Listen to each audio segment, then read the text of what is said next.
রমজান আমাদের কি শিখিয়েছে?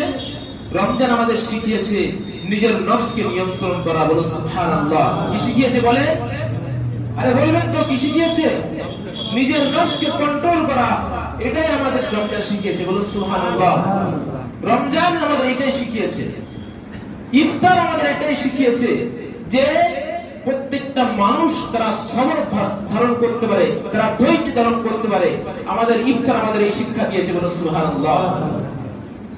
সেহরি আমাদের এই শিক্ষা দিয়েছে যে মানুষ চাইলে রাত যদি 3টের সময় উঠে সেহরি করতে পারে, মানুষ যদি চায় প্রতিটা মুসলমান তারা রমজানের পরে 11 মাস তারা ফজরের নামাজ জামাতের সঙ্গে আদায় করতে পারে। বলুন সুবহানাল্লাহ। রমজান আমাদের এই শিক্ষা দিয়েছে, সেহরি আমাদের এই শিক্ষা দিয়েছে। বুঝতে পারছেন তো? আমার কথা বুঝতে আপনাদের কষ্ট হচ্ছে? অসুবিধা হচ্ছে নাকি? তাহলে সেহরি আমাদের কি শিক্ষা দিয়েছে বলেন?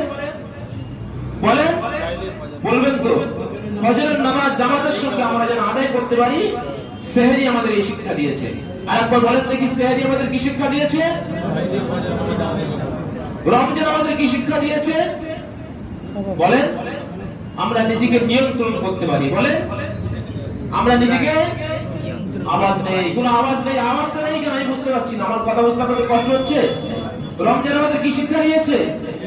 নিজেদেরকে আমরা নিয়ন্ত্রণ করতে পারি, এই শিক্ষা আমাদেরকে